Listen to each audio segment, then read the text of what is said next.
सावन मास की पवित्र कांवड़ यात्रा में मुजफ्फरनगर के शिव चौक पर एक अनोखा और प्रेरणादायी दृश्य देखने को मिला, जब मोदीनगर निवासी आशा अपने बीमार पति सचिन को कंधों पर उठाकर 170 किलोमीटर लंबी कांवड़ यात्रा पर निकली।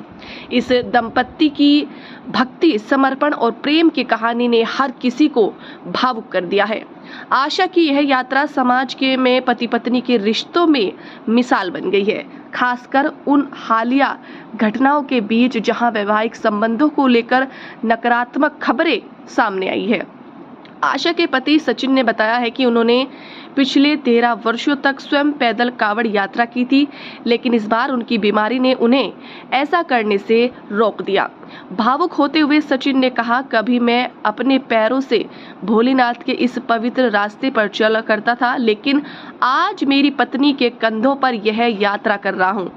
आशा ने हरिद्वार की हर की पौड़ी पर सचिन को गंगा जल से स्नान कराया और दक्ष मंदिर में भगवान शिव के दर्शन कराए। आशा ने उत्तर प्रदेश की योगी सरकार से अपील की है कि उनके पति के लिए कोई ऐसी व्यवस्था की जाए जिससे वे घर में बैठे कुछ काम कर सके और आत्मनिर्भर बन सके। उन्होंने कहा, हम चाहते हैं कि हमारे बच्चे बेहतर भविष्य पा सके। सरकार से मेरी गुजारिश है कि मेरे पति को कोई सहारा प्रदान किया जाए। मैं गंगा जल लेके हर की पैड़ी से आ रही हूँ और अपने गांव के लिए, मोदीनगर बखरवा के लिए। आपका गांव? मोदीनगर बखरवा। क्या कहेंगे आप अपने जो पति को कंधे पे बिठा के लाए हो, क्या ऐसी खास मन्नत है? मेरी मन्नत ये है भोलेनाथ से, जैसे मेरे पति पहले पैरों पे खड़े थे, ऐसे मेरे पति अब भी पैरों पे ऐसे ही खड़े हो जाएं। क्या हो रहा है आपके पति को? मेरे पति का जब से स्पाइन का ऑपरेशन हुआ, जब से पैर नहीं चल रहे। अच्छा, तो पहले भी दिक्कत थी ना? पहले कांवड़ लेके आए आपके पति? पहले तो 13 कांवड़ ले आए ये, लेकिन अब 14वीं कांवड़ इनकी ऐसी है जो ये मेरे कांधों पर बैठ के जा रहे हैं। 2 बच्चे भी आपको? जी। तो क्या कहेंगे, जिस तरह से महिलाओं की इस तरह घटना आ रही थी कि कोई अपने पति को मार रही थी, उसको लेकर क्या कहेंगे? जी, मैं औरों के बारे में तो कुछ कह नहीं सकती। मुझे तो अपना पता है कि पति की सेवा कर लो, इसी में मेवा, ना तो कुछ भी नहीं है। हर रोज कितना किलोमीटर? मैं किलोमीटर मुझे तो पता नहीं।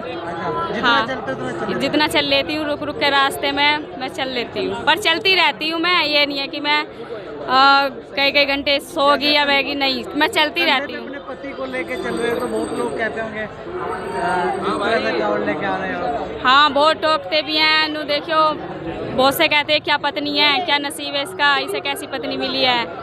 बहुत कहते हैं, कोई ताली बजा रहा है, कोई हाथ जोड़ के चल रहा है हमारे, सब ऐसे कह रहे हैं। 2 बच्चे भी अपने साथ ले रहे हो? जी, 2 बेटे मेरे साथ साथ। तो ये कहेंगे पूरा परिवार? जी, मेरा पूरा परिवार साथ है। ठीक है। क्या आपके जो परिवार है, बच्चे भी पैदल ही चल रहे हैं आपके साथ? जी, पैदल ही चल रहे हैं मेरे बच्चे। कितने टाइम पहले आपके हस्बैंड के साथ ये हादसा हुआ था? जी, मेरे पति का 1 अगस्त को ऑपरेशन हुआ था। अब 1 अगस्त को 1 साल हो जाएगा जो ये पैरों से बिल्कुल खाट पर बैठ गए। ये कुछ काम नहीं करते? नहीं, कुछ नहीं करते। क्या काम करते थे पहले? पहले इनका पीओपी पेंटर का काम था, पीओपी पेंटर करे थे। जी, पुलिस वगैरह ये सब करे थे। और परिवार की क्या स्थिति है? परिवार की तो स्थिति ये है, जैसे मेरे 2 बच्चे हैं, एक दूसरा तो कोई देखता नहीं है, सब हंसी उड़ाते हैं, लेकिन रोज रोज किसी के यहाँ जाएंगे तो यही कहता है कि ये इसका रोज रोज का काम हो गया। फिर हम जैसे भी अपने घर ही रहते हैं, अपने कई दिन तक तो बनती नहीं है सब्जी, लेकिन हम चटनी से भी बना कर, हमारे बच्चे भी हमारी स्थिति देख कर हमारे बच्चे भी खुद ऐसी खा लेते हैं।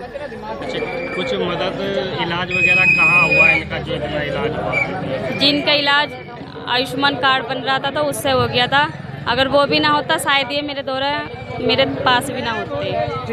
कुछ चाहते हैं सरकार से भी मदद वगैरह? जी, मैं चाहती हूँ मेरे पति को कुछ काम मिलना दे, मुझे कुछ सुविधाएं दें, मैं ये चाहती हूँ सरकार से। मेरा पिछले साल 1 अगस्त को रीढ़ की हड्डी का ऑपरेशन हुआ था। जब से मैं दोनों पैरों से पैरालाइज हो गया, मैंने इससे कहा भी नहीं कि मुझे तू हरिद्वार कांवड़ लेके आ या मुझे नहवा के ला। ये अपने आप ही कह लगी कि चलो तुम्हें नहवा के लाती हूँ, और यहाँ नहवाने के बाद मैं कह लगी अब बाबा खुशहालनाथ के मंदिर तुम्हें अपने कंधों पे लेके जाऊँगा। कितने दिन हो गए आपको ये यात्रा करते हुए? मुझे 16 साल हो गए। अच्छा, पहले कैसे यात्रा किया करते थे आप? मैं पैदल चलता था, ट्रेन से आता था और पैदल जाता था। अच्छा, कितनी कावड़ आप चढ़ा चुके हैं बाबा? मैं हर की पौड़ी से बाबा खुशहालनाथ के मंदिर में 13 कांवड़ चढ़ा चुका हूँ। जिस तरह से घटनाएं हो रही थी, महिलाएं अपने पति को मार रही थी, उसके बाद आपकी जो पत्नी है आपकी कावड़ यात्रा अपने कंधे पे बिठाकर पूरा कर रही है, उसको लेकर क्या कहेंगे? देखो, मैं इस बारे में तो कुछ नहीं कहूँगा, क्योंकि आजकल का माहौल बहुत बिगड़ चुका है। ये बिगाड़ने वाले भी हम ही तुम हैं। अच्छा, आपकी 13 कावड़ पूरी होने के बाद जब आपकी तबीयत खराब हुई, आपकी पत्नी ने आपको सहारा दिया। जी जी। कैसे इन्हें सुझाव मिला या फिर कोई ऐसी? कोई नहीं, बस आंचक 13 तारीख को 13 जुलाई की शाम को खाना वाना खा के बैठ गए, लेट गए, बस ऐसे ही हंस रहे बोल रहे थे, मैं, मेरे बच्चे, मेरी घरवाली, बस ये आंचक ही कह ले कि चलो हम भी हरिद्वार चल रहे हैं।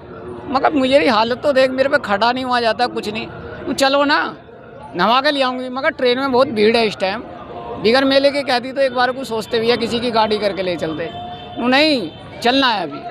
अब मुझे क्या पता इसके दिमाग में और कुछ घूम रहा है। यहाँ हर की पैड़ी पे नहाने के बाद में, दक्ष मंदिर में घुमाने के बाद में, उसके बाद में फिर भी जिद करती रही कि मुझे अब बाबा खुशहालनाथ के मंदिर तुम्हें यहाँ से नहा के अपनी पीठ पे ले जाऊँगी। अच्छा, कितने किलोमीटर की यात्रा आप अब तक कर चुके हैं और किस तरह की परेशानी आपको लगी? परेशानी तो मुझे भी इस टाइम बहुत हो रही है, क्योंकि मुझे दिखाई दे रहा, देखो कहते हैं घर का मुखिया सबसे बड़ी ताकत होती है। आज मेरा सुबह से बेटे को थोड़ा तबीयत डाउन सी लग रही है, तो फिर हमारे बाबा हैं, ये मेरे गुरु भी हैं, मेरे बाबा भी हैं, तो ये मैंने बुलाए हैं, ये फिर मेरी हेल्प के लिए तुरंत आए। अच्छा, कब आपने यात्रा शुरू की थी हरिद्वार से? कितने दिन लगे आपको यहाँ तक पहुँचने में? मैंने 14 तारीख को 1:30 बजे से यात्रा चालू करी थी। और एक ये हमारे बाबा हैं